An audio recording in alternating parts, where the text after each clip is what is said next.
17 বৎসরের বাক রুদ্ধ করে পরিবেশ থেকে উদ্ধার করেছেন। মূলত কথাগুলো বলেছি কিন্তু বলা হয় নাই, শুনেছি শোনা হয়নি। কথা বলতে হয়েছে কিন্তু খুব ঘোরায় পেঁচায় কথা বলতে হয়েছে, যেহেতু হিকমা শব্দটি আমাদের জানা ছিল। সেই মহান রব মুক্ত আকাশে মুক্ত বাতাসে কোরআনের কথা শুনবার শোনাবার ব্যবস্থা করে দিয়েছেন। সেই মহান মনিবের দরবারে শ্রদ্ধা নতমস্তকে শুকর আদায় করছি, প্রাণ খুলে পড়ছি আলহামদুলিল্লাহ। দীর্ঘদিনে কথা বলার সুযোগ ছিল না, প্রতিবাদ করার ভাষা ছিল না। নীরবেই অনেকেই চোখের পানি ফেলেছেন, ওই রবকে জানিয়েছিলেন। সেই মহান রব আপনাকে কথা বলবার শুনবার সুযোগ করে দিয়েছেন। এমন দিন পার হয়ে গিয়েছিল, বিগত বৎসরের এই মাসে বিশ্ববরেণ্য আলেম আল্লামা দেলোয়ার হোসেন সাঈদীকে শহীদ করা হয়েছিল। দোয়া করতে পারিনি, নাম ধরে চোখের পানি ফেলেছি, কিন্তু নাম ধরে কথা বলার অধিকার ছিল না।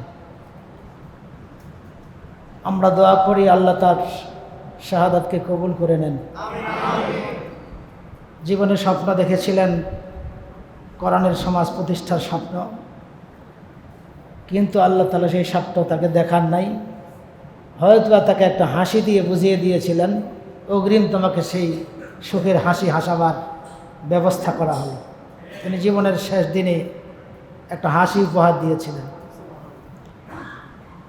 আল্লাহ তাআলা যখন কথা বলার শুনবার তৌফিক দান করেছেন, দোয়া করি আল্লাহ তাআলা আমাদের জীবদ্দশায় যেন এই মহাগ্রন্থ আল কোরআনুল কারীমের শাসন ব্যবস্থা দেখে যাবার তৌফিক দান করেন। আল্লাহ রসুল বলেছেন, বিশাল মরুভূমি, একটা নারী গলা ভর্তি অলংকার নিয়ে চলবে, তাকে টাচ করার, তাকে ধরবার, তার ইজ্জতের ক্ষতি হবার কোনো আশঙ্কা থাকবে না। এটাই হলো কোরআন। আল্লাহ তাআলা বুঝিয়ে দিয়েছেন, তোমরা যখন কোরআন শোনো তখন কেমন মজা লাগে তোমাদের হৃদয়কে বুঝিয়ে দাও। যখন তোমরা নামাজ পড়ো তখন তোমরা কত আত্মার তৃপ্তি পাও, তখন তোমরা নিজে বুঝতে পারো। আল্লাহর বিধান রোজা রাখার সময় তোমরা বুঝতে পেরেছ ক্ষুধার্ত অবস্থায় মানসিক সুখটা কী জিনিস। ব্যক্তিগত ইবাদতের মাধ্যমে এই সুখগুলো তোমরা পেয়েছো ঠিকই, কিন্তু সামষ্টিকভাবে, রাজনৈতিকভাবে, জাতীয়ভাবে কোরআন প্রতিষ্ঠার সুখ তোমরা পাও নাই। আল্লাহ রাব্বুল আলামিন যেন আমাদেরকে সেই সুখটাও দেখে যাবার তৌফিক দান করেন। দোয়া করে সেই সমস্ত শাহাদাতের মর্যাদা পান করে সেই তরুণ কিশোর যুবক যারাই জীবন দিয়েছেন, আল্লাহ তাদেরকে উত্তম জাযা দান করুন। মহান আল্লাহ রাব্বুল আলামিন কোরআনে কারিমে এমন কথা নাই যেই কথা বলা হয় নাই, কিন্তু পেট যখন ভর্তি থাকে, সুখ যখন উপচে পড়া থাকে, তখন সুখের কোনো আয়াত যদি আসে যে এই কাজটা করলে সুখ পাবা, ওই আয়াতটাকে বুঝে না, তখন সুখে তো আছি। এই জন্য আল্লাহ তাআলা বলছেন, লাকাদ কানা ফি কাসাসিহিম ইবরাতুল লিউলিল আলবাব। লাকাদ কানা ফি কাসাসিহিম ইবরা। আমি যত ঘটনা ঘটাই, ঘটনা বলতে যাহা ঘটে, যাহা ঘটে তাহার বলার প্রয়োজন নেই, মানুষ দেখে। আমি যত ঘটনা ঘটাই, সব ঘটনার মধ্যে যারা বিবেকবান তাদের মধ্যে শিক্ষা রয়েছে। একটা ঘটনার মধ্যে অসংখ্য মানুষ শিক্ষা নিতে পারে। আমরা ইতিপূর্বে ঘাতপ্রতিঘাত যে কোনো মুহূর্তে জাতির পিতা ইব্রাহিম আলাইহিস সালাতু ওয়াস সালামকে জাতির পিতা হিসাবেই জানি, বলে আসছি, কিয়ামত পর্যন্ত বলবে।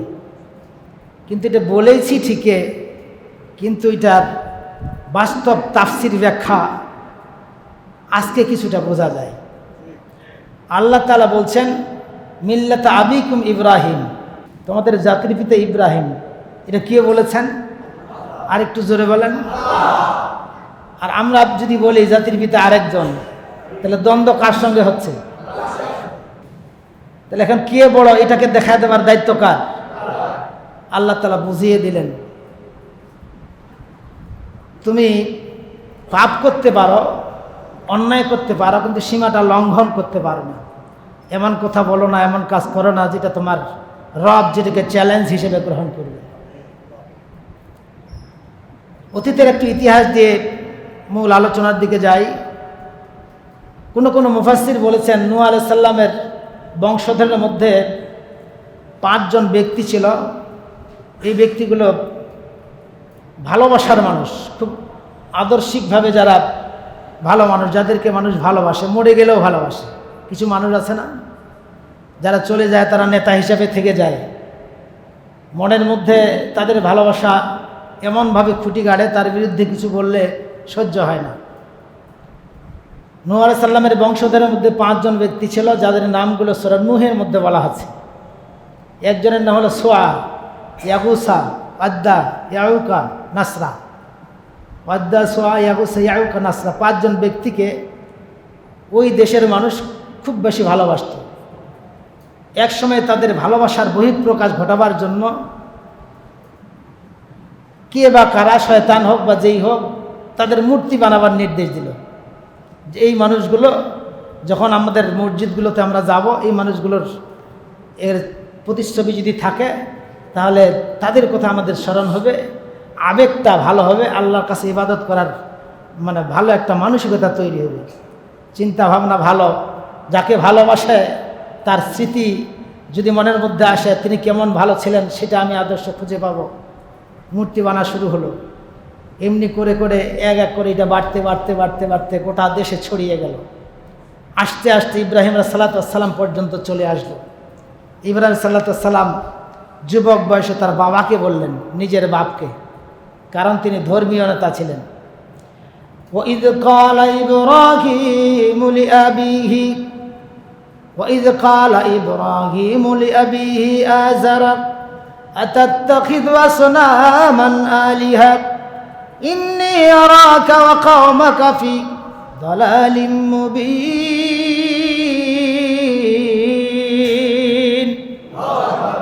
নিজের বাবাকে ডেকে বললেন, ও বাবা, তোমার যে কর্মকাণ্ড আমি দেখতে পাচ্ছি, তুমি যাদেরকে নিজ হাত দিয়ে বানিয়ে যাদের কাছে তুমি তোমার মঙ্গল কামনা করছো, যাদেরকে তোমার হৃদয়ের মধ্যে তুমি স্থান দিয়েছ, আমি দেখতে পাচ্ছি তুমি চরম বিভ্রান্তির মধ্যে রয়েছ।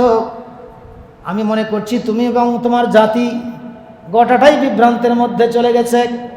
ইন্নী আরাকা ওয়া কওমাকা ফি দালালিম মুবিন।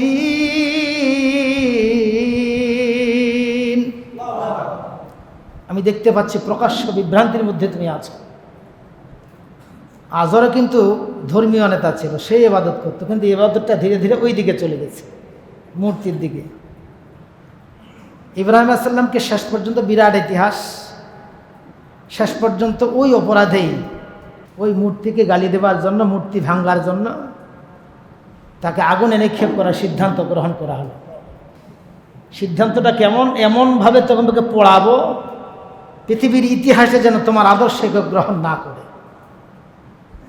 তো এই সিদ্ধান্তটা তারা নিয়েছিল, তাদের বংশধর কিয়ামত পর্যন্ত এই সিদ্ধান্তই নিবি, মানে এমন কাজ করব তোমাদের মাটি, তোমাদের পায়ের নিচে যেন মাটি না থাকে, অর্থাৎ তোমাদেরকে নিষিদ্ধ করব, শেষ করব, জ্বালিয়ে দেব, পুড়িয়ে দেব। সিদ্ধান্ত তারা নিবে, কারণ তাদের অতীতের জাতিরা নিয়েছিল। ইব্রাহিম আলাইহিস সালাম কি বললেন? ইন্নী ওয়াজ্জাহতু ওয়াজহিয়া লিল্লাযী ফাতারাস সামাওয়াতি ওয়াল আরদা হানিফা ওয়া মা আনা মিনাল মুশরিকিন।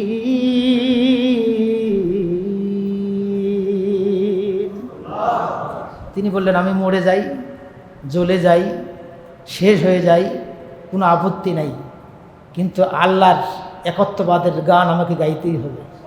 আল্লাহ যে বড়, আল্লাহ যে ক্ষমতাধর, আল্লাহর সমকক্ষ যে কেউ নাই, এটা আমাকে বলতেই হবে। আগুনে তাকে ফেলে দেওয়া হলো, আল্লাহ তাকে মারলেন না। ইব্রাহিম আলাইহিস সালামের বংশধর যারা থাকলো, আল্লাহ তাআলা জানিয়ে দিলেন, এই তোমাদের জাতির পিতা। যখন এই জাতির পিতাকে নিয়ে টানা হাসরা শুরু হয়, ইব্রাহিম আলাইহিস সালামকে আল্লাহ মর্যাদা দিয়েছেন, তার বংশে এক ছেলের বংশে 70,000 নবী দান করেছেন।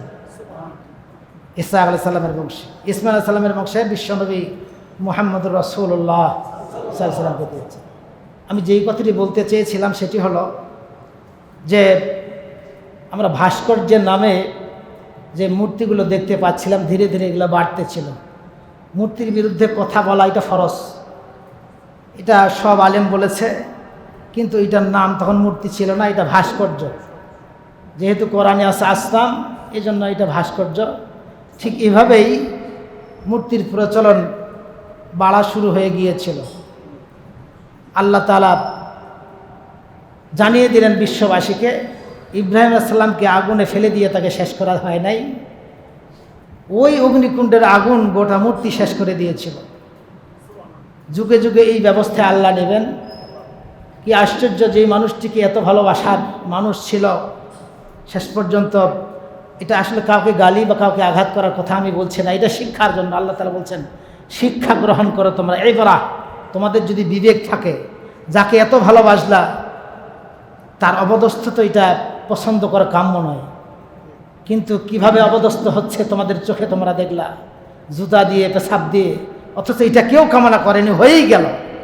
আল্লাহ তাআলা বলেছেন কিয়ামত পর্যন্ত তোমাদের রবের প্রতিদ্বন্দ্বিতা কেউ যদি বানাবার চেষ্টা করো, তোমার রবের থেকে কেউকে ক্ষমতাধর মনে করো, ঠিক এভাবে ওই নমরুদের ইব্রাহিমের প্রতিদ্বন্দ্বীকে যেভাবে জুতা দিয়ে শেষ করা হয়েছে, মুসার প্রতিদ্বন্দ্বীকে যেভাবে নীল নদে চুবিয়ে মারা হয়েছে, ঠিক তেমনি করে এমন হতে পারে ওর থেকে নিকৃষ্ট কিছু দিয়ে ভাসিয়ে তাদেরকে শেষ করে দাও।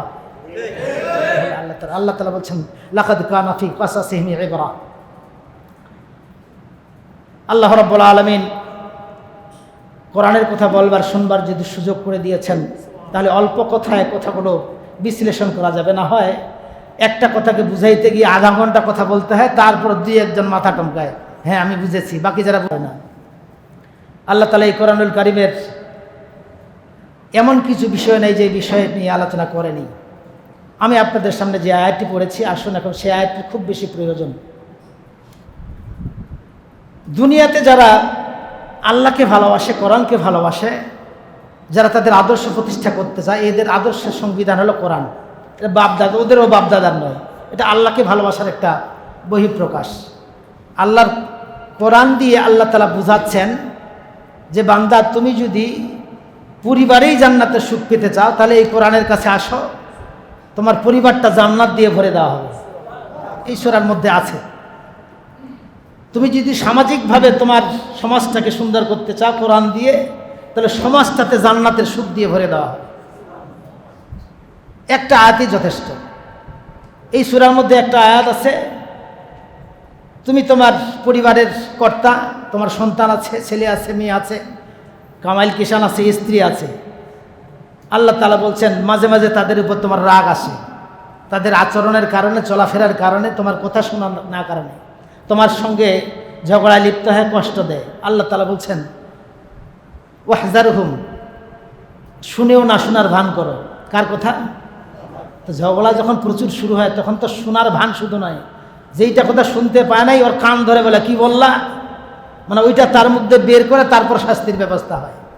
আল্লাহ বলছেন ওয়াহজারহুম, শুনেও না শোনার ভান করো, যেন তুমি শুনোই নেই, বকে যাও। পারলে তুমি ক্ষমা করে দাও, পারলে ক্ষমা করে দাও। যদি কেউ শুনেও না শোনার ভান করে ক্ষমা করে দেয়, তাহলে এই পরিবারে সুখ আসবে না। এটা হলো আল্লাহর পরামর্শ। তো সেই আলোচনা আজকে নয়, এই সূরার 9 নম্বর আয়াতে আমি আপনাদের সামনে তেলাওয়াত করেছি। খুব মনোযোগ দিয়ে শুনবেন আল্লাহ তাআলার পক্ষ থেকে বান্দার জন্য কি বাণী।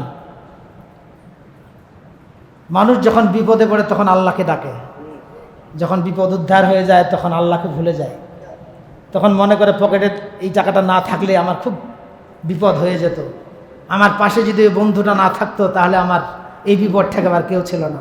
এই কথাগুলো অটোমেটিক এসে যায়। আল্লাহ বলছেন বান্দা তুমি নাশুকরিয়া করিও না, পরিবেশ সৃষ্টি করার মালিক আমি। আল্লাহ তাআলা অতীতের ইতিহাস দিয়ে জানিয়ে দিয়েছেন, আমালিকা নামক একটা গোত্রের মানুষগুলো ছিল বিশাল বড় লম্বা লম্বা মানুষ। তাফসিরে এসেছে ওই জায়গায় যারা যুদ্ধ করতে যাবে এরা গুপ্তচর পাঠিয়ে দিয়ে ওই এলাকাটাকে অবজারভেশন করার জন্য গিয়েছিল, যে এই মানুষগুলো যোদ্ধা কেমন, লম্বা কেমন, শক্তিধর কেমন, ওই পরিবেশটা কেমন, জয়ী হতে পারবো কি পারবো না। এই গুপ্তচর গিয়ে দেখেছে ওরা যে ডালিমটা খেয়ে খোসাটা ফেলে দিয়েছে, এই খোসার মধ্যে এরা 12 জন রাত যাপন করেছিল। তাহলে খোসাটাই যদি এমন হয়, এই মানুষগুলোর দাঁত কত বড়, এই মানুষগুলো লম্বা কত বড়। কোনো কোনো বর্ণনা আসছে যারা 1 মাইল থেকে 3 মাইল পর্যন্ত লম্বা। আল্লাহ ওদের বিরুদ্ধে যুদ্ধ করতে বললেন, এটা কি সম্ভব নাকি? তারা এসে বলল, মুসা আনতা রাব্বুকা ফাকাতিলা ইন্না হাহুনা কাঈদুন, তোমার রবেরও শক্তি কম নাই, তোমারও শক্তি কম নাই, দুইজনে গিয়ে যুদ্ধ করো, আমরা বসে থাকলাম, পরে যাব আমরা। এতগুলো লোককে কষ্ট দেওয়ার দরকার কি? তোমার রব একাই যুদ্ধ করে। মুসা আলাইহিস সালাম কয়েকজন নিয়ে চলে গেলেন। আল্লাহ তাআলা শুধু করলেন কি, যারা ওখানে শক্তিধর আছে তাদের মনের মধ্যে ভয় ঢুকিয়ে দিলেন, আর যারা যাচ্ছে এদের মনের মধ্যে সাহস দিয়ে দিলেন। এতটুকু, বেশি কিছু নয়। তাফসীরে এসেছে এরা শুধু আল্লাহু আকবার বলে তাকবীর দিয়েছে, ওরা কাপড় পরার সুযোগ পায় নাই। আল্লাহ তাআলা ওই কথাটাই সূরা কামারের মধ্যে বলছেন, আকুফারুকুম খায়রুম মিন উলাইকুম আম লাকুম বারাআতুন ফিজ জুবুর আম ইয়াকুলুনা নাহনু জামিউম মুনতাসির সায়ুহজামুল জামউ ওয়া ইউওয়াল্লুনা আদ-দুবুর। আল্লাহু আকবার। আকুফারুকুম, তোমরা কি মনে করেছো তোমাদের থেকে বেশি বিদ্রোহী এই জামানায় ছিল না? পৃথিবীতে তোমাদের থেকে অনেক শক্তিধর মানুষ, যোদ্ধা, শাসক গোষ্ঠী পার হয়েছে, যাদের হাতের ইশারায় মানুষের লক্ষ লক্ষ জীবন উৎসর্গিত হয়েছে, যাদের নির্দেশের কারণে রক্তের নদী প্রবাহিত হয়েছে। তোমাদের পূর্বে ছিল, ইতিহাস তোমরা জানো। অত বড় নদী তোমরা প্রবাহিত করতে পারো নাই, পারবেও না। এই যারা রক্তের নদী প্রবাহিত করেছিল, জীবন্ত মানুষকে আগুনে ফেলে দিয়েছিল, এমন ইতিহাস তোমাদের জানা আছে। কথা কি বোঝা যায়? আল্লাহ কথাটা বলছেন, আগেও শুনেছি, বারবার বলেছি। কেউ বলছেন যেটা আগের যুগের কথা বলা হচ্ছে। কোরআনুল কারীম কিয়ামত পর্যন্ত থাকবে। আম লাকুম বারাআতুন ফিজ জুবুর আম ইয়াকুলুনা নাহনু জামিউম মুনতাসির। তারা বিদ্রোহী হতে হতে সাহস বাড়তে বাড়তে এত বেশি অহংকারী হয়ে গিয়েছিল, তারা মনে করেছিল আমি ইয়াকুলুনা নাহনু জামিউম মুনতাসির, আর আমাদেরকে কেউ পরাজয় করতে পারবে না, আমাদেরকে কেউ পরাজিত করতে পারবে না। যত আইলঘাট সব বেঁধেছি, আর কোনো আমাদেরকে শেষ করবার কেউ নাই। এই বিশ্বাস যখন জন্ম নিয়ে নেবে, যখন ইচ্ছা মারব, যখন ইচ্ছা মারার পরিবেশ সৃষ্টি করব, কোনো সমস্যা নাই। আল্লাহ বলছেন তখন আমি কি করব?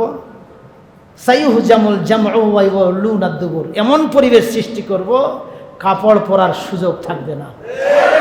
এটি কোনো বক্তার বক্তব্য নয়, এটি কোনো ইমামের বক্তব্য নয়, এটি মহান রবের কথা।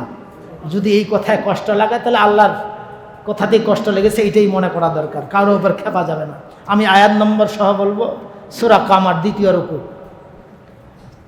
এখন আমরা যারা বেঁচে আছি, আমরাও যদি মনে করি আমি বিজয়ী হয়েছি, আমি যাকে ইচ্ছা তাকে মারতে পারবো, যার ঘর ইচ্ছা ভাঙতে পারবো, কার কোন প্রতিশোধ আসে এই সুযোগে আমি প্রতিশোধ দিতে পারবো, কার দোকান ভাঙচুর লুটপাট করার দরকার এই মুহূর্তে পারবো। মনে রাখবেন, আপনিও এই আয়াতের মধ্যে পড়ে যাবেন।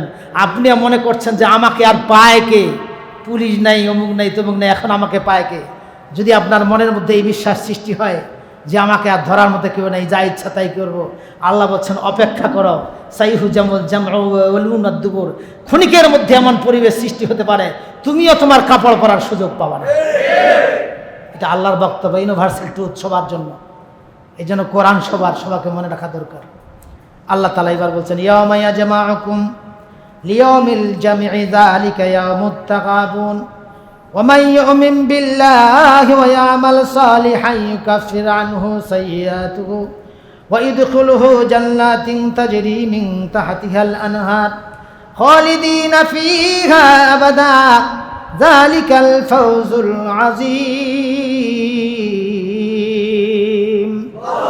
والذين كفروا وكذبوا بآياتنا أولئك أصحاب النار خالدين فيها وبئس المصير ما أصاب من مصيبة إلا بإذن الله يهدي قلبك ومن يؤمن بالله يهدي قلبك والله بكل شيء عليم।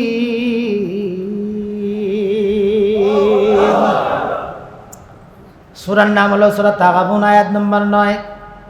পৃথিবীর মানুষদেরকে আল্লাহ বলছেন জীবনে একটা নাম তোমরা শুনেছ, পাস ফেল।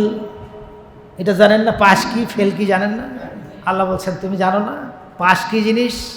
ফেল কি জিনিস, লাভ কি জিনিস, লস কি জিনিস, হার কি জিনিস, জিতা কি জিনিস, এই শব্দটা সবার জানা আছে। এই সূরাটার নাম হলো হার জিত। জোরে বলেন কি? তাগাবুন। ইয়াওমা ইয়াজমাউকুম লিয়াউমিল জামঈ যালিকা ইয়াউমুত তাগাবুন। দুনিয়ার মানুষ হার জিত সম্পর্কে তোমাদের জানা আছে। জীবনে চেয়ারম্যান ইলেকশন করেছ, উপজেলার ইলেকশন করেছ, মেম্বার ইলেকশন করেছ, একদল হেরেছে একজন জিতেছে, মারামারি দুইজনে করেছে, একজন হেরেছে একজন জিতেছে, ব্যবসা দুইজনে করেছে, একজন লাভ হয়েছে একজনের লস হয়েছে। এই লাভ লস সম্পর্কে আল্লাহ তাআলা বলছেন, তোমরা বলো তো, তোমরা যারা বর্তমানে বিজয়ী আছো, তোমরা একদিন পরাজিত ছিল না? অনেকের টাকা ছিল, লস হয় নাই। এদেরকে আল্লাহ তাআলা বলছেন, শুনো ভালো করে, যালিকা ইয়াউমুত তাগাবুন। জীবনে অনেক জয় আসবে, অনেক পরাজয় আসবে, অনেক লাভ আসবে, অনেক লস আসবে। এই লাভের জন্য উৎফুল্ল হবা, লাভের জন্য উল্লাসিত হবা, লসের জন্য ব্যথিত হবা। এমন ব্যথিত হবা, এই ব্যথা তোমার থাকবে। যেদিন তোমার সুযোগ আসবে সেদিন সব উসল করে নিয়ে নিবা। মনে রেখো, লাভ লস হতেই থাকবে, একটার পর একটা। এটা পৃথিবীতে হতেই থাকবে। কেউ লাভ করবে, পরবর্তীতে আবার লসে পড়ে যাবে, আবার লস হবে, আবার লাভ হবে। তো পৃথিবীতে আমরা দেখেছি জয় পরাজয়, জেতা হারা, এই অবস্থাটা চলছিল, চলবে সামনে। এখন আল্লাহ তাআলা বলছেন, আসলে আনন্দের সময়, বিজয়ের সময় যদি বেশি উল্লাসিত হয়ে যাও, মনে রেখো এখনো চূড়ান্ত লাভের দিন আসে নাই। আর যদি ব্যথিত হয়ে পরাজিতর গ্লানিকে সহ্য করতে না পারে আবার বিদ্রোহী হয়ে যাও, বেপরোয়া হয়ে যাও, কোনো দুর্ঘটনা ঘটার চেষ্টা করো, মনে রেখো পরাজয় আবার আছে। আসল লাভ এবং লস, জয় এবং পরাজয়, হার এবং জিত, এই সূরাটার নাম দিয়ে আল্লাহ বলছেন, তোমাদের শেষ দিনে তোমার রব সামনে থাকবে। সেদিন তোমার রব সামনে থেকে ঘোষণা দিয়ে দিবেন, তুমি বিজয়ী। ফুস্তুল কামেলা ইয়া আব্দাল্লাহ। যেদিন আল্লাহ বিজয়ী ঘোষণা করবেন, ঘোষণা করার সঙ্গে সঙ্গে আল্লাহ শব্দটা প্রতিধ্বনিত হয়ে এমন গতিবেগে কিয়ামতের ময়দান ছড়িয়ে যাবে, সমস্ত মানুষগুলো ওই লোকটার নাম শুনবে আর তীরের মতো ছুটে আসবে ওই মানুষটিকে দেখার জন্য। কার নামটা বিজয়ীর বেশে ঘোষণা করা হবে, কার নামটা বিজয়ীর নাম হিসেবে ঘোষণা করা। ফুস্তুল কামিলা ইয়া আব্দাল্লাহ, হে আল্লাহর বান্দা, তুমি সফল কাম হয়েছো, তুমি বিজয়ী। আল্লাহর বান্দা, তুমি এমন বিজয়ী হয়েছো, দুনিয়ার বুকে তোমাকে মালা পরানো হয় নাই, দুনিয়ার বুকে তোমার জন্য গেট সাজানো হয় নাই, দুনিয়ার বুকে তোমার জন্য ভালো কোনো জেলখানাও ছিল না, দুনিয়ার জীবনে তোমার অর্থ তেমন ছিল না, শুধু পরাজিত হয়ে গেছো। তুমি মনে করেছো আমি পরাজিতের মধ্যে একদল, আমার কোনো বিজয় হবে না। বান্দা, তোমাকে বিজয় বলে ঘোষণা দিয়ে দিলাম। দুনিয়ার বুকে তুমি যখন আরামের বিছানা পাও নাই, ওই যে জান্নাতে তোমার জন্য এমন আরামের বিছানা আমি রেখে দিয়েছি, বিছানার মধ্যে উলট পালট করতে করতে 7 দোজখ 8 বেহেশত সেখান থেকেই দেখতে পাবা। দুনিয়ায় সেন্ট ব্যবহার করতে পারো নাই, টাকা ছিল না, এমন একটা পানি পান করাবো, তোমার নলকূপের ভিতর দিয়ে এমন ঘ্রাণ বের হবে, গোটা জান্নাতে মোহিত হয়ে যাবে, সবাই দৌড়ে আসবে ঘেরান নেবার জন্য। কিসের তুমি দুনিয়াতে পরাজিত ছিল? তোমার জন্য গেট বানানো হয় নাই, আল্লাহ অগ্রিম বলে দিয়েছে 70,000 গেট বানানো হবে তোমাকে ইস্তেকবাল করার জন্য। সুতরাং দুনিয়ার গেট, দুনিয়ার মালা, দুনিয়ার ধন্যবাদ, এটা আসল বিষয় নয়। দুনিয়ার জয়ও বিষয় নয়, পরাজয়টাও বিষয় নয়। আল্লাহ তাআলা বলেছেন, আসল জয় এবং পরাজয় হলো ময়দানে মাহশর। পৃথিবীর বুকে তোমার আল্লাহর নামকে উচ্চ আসনে রাখবার জন্য, আল্লাহ আকবরের ধ্বনি সব জায়গায় স্থাপন করবার জন্য, আল্লাহর কোরআনের বিধান সবখানে প্রতিষ্ঠার জন্য তুমি যদি চেষ্টা করে থাকো, হয়তোবা বিজয়ী হয়েছ অথবা ব্যর্থ হয়েছ, মনের হোক কিয়ামতের ময়দানে প্রত্যেকটা চেষ্টার বিনিময়ে তোমাকে বিজয়ী হিসেবে ঘোষণা করা হবে, তোমাকে ফুলের মালা দিয়ে বরণ করা হবে। জান্নাতের বর্ণনা পড়লে আপনি সূরা আর রহমান পড়বেন, সূরা ওয়াকিয়া পড়বেন। জাহান্নামের বর্ণনা পড়লে সূরা হাক্কা পড়বেন, সূরা মুরসাল পড়বেন, সূরা নাবা পড়বেন। এই সূরাগুলো পড়লে বুঝতে পারবেন। আল্লাহ তাআলা বলছে, সেই দিন বিজয়ী হলো যারা, তারা আর কোনো দিন পরাজিত হবে না। আর সেদিন পরাজিত হলো যারা, এরা আর কোনো দিন বিজয়ী হবে না। তাকে যখন ধাক্কা মেরে ফেলে দেওয়া হবে, জাহান্নামে পড়তে পড়তে সময় লাগবে 70,000 বছর। এটা তো গহীন গর্ত, ওই জায়গাটা হলো আসল জায়গা। তো এই আসল জয় পরাজয়, ওই দিনে বিজয়ী হতে হবে, এটাই হলো আসল কথা। ওই যে বিজয় হবার জন্য আল্লাহ তাআলা জীবন দিলেন কয়টা? জোরে বলেন কয়টা? হযরত আব্দুল্লাহ বিন হুযাফাকে যখন জ্বলন্ত তেলের মধ্যে নিয়ে দেওয়া হচ্ছে, ফুটন্ত তেলে ফেলে দেওয়া হবে, তিনি পরাজিত, গ্রেপ্তার করা হয়েছে, তার সঙ্গীদেরকে তার সামনে ফেলে দেওয়া হয়েছে। তাকে যখন বলা হলো ত্যাগ করে তোমার মুহাম্মদের ধর্ম, ত্যাগ করে তোমার রবের কোরআন, না হয় তোমার সাথীর মতো অবস্থা তোমারও হবে, তিনি যাচ্ছিলেন আর চোখের পানিগুলো মুছতেছিলেন। সেখানকার প্রেসিডেন্ট বলছে, চোখের পানি মুছার দরকার কি? তোমাকে তো সুযোগ দিলাম আমি, তুমি শুধু ঘোষণা দিবা, তোমাকে তো ছেড়ে দিবই, তোমার সঙ্গে যারা আছে ওদেরকেও ছেড়ে দিব। ওই বর্ণনায় এসেছে শেষ পর্যন্ত তিনি যখন কথা শুনছেন না, জ্বলন্ত তেলের মধ্যে নিজে এগিয়ে যাচ্ছেন, তখন বলে আমার মেয়েকে দিয়ে তোমাকে বিয়ে দেব, তারপরও রাজি হও, ইমানটা ত্যাগ করো, বাঁচতে যদি চাও। তিনি যাইতে যাইতে যখন চোখের পানিগুলো মুছতেছিলেন, জিজ্ঞাসা করা হলো, চোখের পানি মুছে লাভ হবে না, তোমাকে স্বীকারোক্তি দিতে হবে, যদি জান চাও তাহলে তুমি স্বীকার করো। তিনি বললেন, প্রেসিডেন্ট আমি কি জন্য কাঁদছি আমাকে জিজ্ঞাসা করলেন না, কোন কারণে, কোন কষ্টে, কোন দুঃখে, কোন আফসোস প্রকাশ করবার জন্য আমি আমার চোখের পানিগুলো ফেলছি, আপনি জিজ্ঞাসা করলেন না। প্রেসিডেন্ট বলছে, আমি তো বুঝতেই পারছি জ্বলন্ত ফুটন্ত তেল, এই তেলের মধ্যে পড়বা, এই কারণে তুমি কাঁদতেছো, সন্তানের কথা মনে পড়েছে। বলছে, না না না, ওই রবের কসম, যেই রব আমার জীবন দান করেছেন, আমার রবকে আমি বলছি, ও মালিক তোমার কোরআনকে কত ভালোবাসি, তোমার বিধানকে কত ভালোবাসি, তুমি যে ঈমান দিয়েছো ঈমানকে রক্ষা করতে আমি কত ভালোবাসি। দিয়েছো তো তুমি জীবন মাত্র একটা, এই একটা জীবন দিয়ে আমি কেমনে করে তোমাকে বুঝাবো? মালিক একটা জীবন দিয়ে তোমাকে বোঝানো সম্ভব নয়, আমাকে যদি প্রত্যেকটা পশমের গড়ায় গড়ায় এক একটা করে জীবন দান করো, আর এই প্রত্যেকটা জীবন যদি ওই ফুটন্ত তেলের মধ্যে আমি দিতে পারতাম, তাহলে কিছুটা বুঝাইতে পারতাম যে আমি তোমাকে কত ভালোবাসি। এই মানুষগুলো হলো বিজয়ী, এরা পৃথিবীতে জীবন, এরা পৃথিবীতে মরণ, এরা পৃথিবীতে সহায় সম্পদ কোনোকেই অগ্রাধিকার দেয় না, আল্লাহকে যত অগ্রাধিকার দেয়। আল্লাহর সবচাইতে প্রতিদ্বন্দ্বী হলো শিরিক। যেটা বলেন কি? শিরিক। শয়তান যদি শিরিক করাইতে পারে, আপনার তাহাজ্জুদ যাবে, হজ যাবে, নামাজ যাবে, ইবাদত যাবে, বক্তাগিরি যাবে, সব কিছুই চলে যাবে। আল্লাহ বলছেন যাহা কিছু সে করেছে এগুলো থাকবে, ওয়ালাউ আশরাকু লাহাবিতা আমালাহুম, এগুলো সব আমি বরবাদ করে দিব, আমি গুনাহ মাফ করব, কিন্তু আমার প্রতিদ্বন্দ্বীকে আমি ক্ষমা করব না। যারা আমার সঙ্গে প্রতিদ্বন্দ্বিতা লিপ্ত হয়েছে, এই শিরিকটা হলো প্রতিদ্বন্দ্বী, মানে এর কাছে গেলে আমার জান বাঁচবে, এর কাছে গেলে আমার ইজ্জত বাড়বে, ইজ্জতের মালিককে যদি এটা মনে করা হয়। অতএব যারা সত্যিকার ইমানদার তারা জীবনে মরণের ভয় করেনি, তারা জানে এই জীবন দিয়েছেন আল্লাহ, নিবেন আল্লাহ, এই জীবনটা শুধু তার জন্যই ওয়াকফ করতে হবে। আল্লাহ বলছেন সেদিন তুমি বিজয়ী হয়ে যাবা।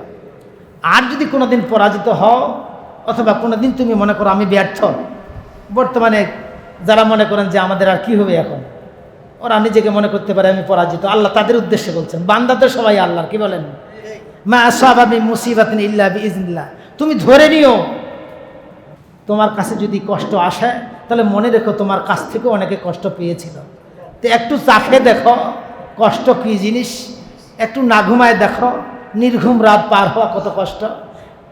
এরপরে যখন বিজয়ী হবা তখন যেন এটা মনে থাকে তোমার যে আমিও নির্ঘুম রাত পার করেছিলাম। তো এটা আল্লাহর কি বেইনসাফি হয়েছে নাকি? মানে আপনার শুকায় থাকার অবস্থাটা যদি না সৃষ্টি করা হয়, না খাওয়ার কষ্টটা তো আপনি বুঝতে পারবেন না। এই জন্য আল্লাহ তাআলা এই কষ্টটা দিবেন। যদি কোনো ব্যক্তি আল্লাহর পক্ষ থেকে এই কষ্ট মেনে নেয়, আল্লাহ বলছেন ইয়াহদি কালবা, এতদিন তো হেদায়েত হও নাই, এই মুহূর্তে কষ্টটাকে স্বীকার করে নেবার কারণে তোমার হৃদয়ের মধ্যে আমি হেদায়েতের বীজ গেড়ে দিয়ে দেব, তুমি হেদায়েত পেয়ে যাবে। এই পরীক্ষার মধ্য দিয়ে আল্লাহ তোমাকে হেদায়েতের মালা দান করবেন। হাজিরিন, সময় যেহেতু শেষ হলো, সর্বশেষ যে কথাটি বলতে চাই, মানুষ বিপরোয়া হয়ে দুর্ঘটনা ঘটায়। বেশি যখন সুখে থাকে যারা, ওরা স্ত্রীকে মাইট দেয় বেশি, ঠিক না? মানুষ যখন সাহসী হয় বেশি, দাপটলা হয় বেশি, তখন কিন্তু আর মনে করে না যে আমার বিপদ হবে। এই জন্য এই প্রেক্ষাপটে লক্ষ্য করা যায়, কিছু মানুষ একটা হলো ব্যক্তি স্বার্থে, একটা হলো টাকার লোভে কিছু দুর্ঘটনা ঘটায়। ফোনে তাকে টাকা রেডি করতে বলে, না হলে এই করবো সেই করব। মনে রাখবেন এগুলো সম্পূর্ণ হারাম। আল্লাহ রাসূল বলেছেন যে যারা বিজয়ী তাদের কাছে পরাজিত যারা আছে তারা আমানতদার। বিশেষ করে নও মুসলিমের কথা বলা আছে, এরা তোমাদের এরা আমানতদার। এদের যদি সামান্য ক্ষতি হয় কিয়ামতের ময়দানে আল্লাহ রাসূল বলেছেন তাদের পক্ষে আমি আল্লাহর দরবারে ওই ব্যক্তির বিরুদ্ধে মামলা দায়ের করব। এজন্য আপনার দ্বারা যেন কেউ কষ্ট না পায়, যদি আপনি কষ্ট পান আপনি ক্ষমা করে দিলে এর প্রতিদান পাবেন, কিন্তু আপনি কষ্ট দিলে আল্লাহ তাআলা বলছেন সেদিন আমি ধরবো তুমি যে কষ্টটা দিয়েছ দুইটা ঠিক আছে না নাই, যদি একটু বেশি হয় তোমারটা তাহলে তুমি জালিম হিসেবে আখ্যায়িত হবে। এজন্য এই মুহূর্তে এই বিষয়টা মাথায় রাখবেন। অন্তত যারা ব্যথিত একটা মানুষকে যদি আপনি তার মনের কষ্ট দূর করবার জন্য পরামর্শ দিতে পারেন, আমি মনে করি আপনি মহৎ গুণের অধিকারী। একদিন কোরআনের পক্ষে হয়তো তারা কথা বলবে। আল্লাহ রাসূল তার রাস্তায় কাটা দিত, যেদিন কাটা না ওই দিন বুড়ির বাড়িতে গিয়ে বলল তোমাকে আজকে পাইলাম না, তোমার নাকি অসুস্থতা, বলছে তুমি দেখতে আসবা, আমি তো মনে করছি তুমি আমাকে এই মুহূর্তে অসুখের অবস্থা শেষ করবা। আল্লাহ নবী বললেন এটা আমার কাজ নয়, আমার কাজ সেবা করা। বুড়ির চোখ দিয়ে অশ্রু ঝরতে শুরু করলো, সবাইকে ডেকে বলল যেই মানুষটাকে কষ্ট দিলাম এই মানুষটা সেবা করলো, এটা আসলে সত্যিকারের মানুষ, এই মানুষটার কাছে গেলেই আমরা সুখ পাবো। সত্যিকার যদি আপনার আদর্শ এই রাসূলের আদর্শ হয় তাহলে কোরআনের সমাজ প্রতিষ্ঠা হবে, আর বেশি দিন থাকবে না। আল্লাহ রাব্বুল আলামিন যেন এই কোরআনের সমাজ ব্যবস্থার মধ্য দিয়ে যে কি সুখ, এমন দিন আসবে সেদিন জাকাত দেবার লোক পাওয়া যাবে না, ভিক্ষুক পাওয়া যাবে না। কারণ মানুষ যদি সৎ হয়ে যায়, যদি বুঝতে পারে রিজিকের মালিক আল্লাহ, তাহলে কারো মানুষের পকেটের টাকা ছিনতাই করার, কারো কোনো টাকা আত্মসাৎ করবার কোনো পরিকল্পনা তার থাকবে না। মালিক তো আল্লাহ, দিবেন কে? আল্লাহ বলছেন মনে রেখো, তোমার মন বলতেছে দেশটা অল্প দিনের মধ্যে ভিক্ষুক হয়ে যাবে, কারণ টাকা নাই, রিজার্ভ ফান্ড নাই, ঋণ দিয়ে ভর্তি হয়ে আছে। আল্লাহ বলছেন তোমার রবের ভান্ডার এত বড়, গোটা সমুদ্রের মানে গোটা সমুদ্রটাই যদি আল্লাহর ভান্ডার হয় আর গোটা মানুষগুলো যদি চাইতে থাকে, কিয়ামত পর্যন্ত সমস্ত মানুষের সব পাওনা তোমার রব পরিশোধ করবেন। একটা সমুদ্রের মধ্যে সুই ঢুকিয়ে দিলে মাথার মধ্যে যতটুকু পানি থাকে এতটুকু পানিও কমবে না তোমার রবের ভান্ডার থেকে। সুতরাং আপনি গরিব কিসের? আল্লাহ ইচ্ছা করলে আপনার মাটির নিচে গোটাটায় স্বর্ণ দিয়ে ভরে দিতে পারেন। এই জন্য আল্লাহর উপর ভরসা করে আল্লাহর দিনকে এগিয়ে নেওয়া যাওয়ার জন্য যেন আমরা চেষ্টা করি। আপনার ভালো আচরণ, আপনার ভালো পরামর্শ, আপনার সাহায্য সহযোগিতাই আল্লাহর কোরআনকে বিজয় করবার জন্য এগিয়ে আসবে। আল্লাহ রাব্বুল আলামিন যেন আমাদের সবাইকে আগামী দিনে কোরআনের সমাজ প্রতিষ্ঠার জন্য কবুল করে নেন। সবাই বলেন আমিন। সুবহানাকাল্লাহুম্মা বিহামদিকা আশহাদু আল্লা ইলাহা ইল্লা আনতা আস্তাগফিরুকা ওয়া আতুবু ইলাইক। আসসালামু আলাইকুম ওয়া রাহমাতুল্লাহি তাআলা ওয়া বারাকাতুহু।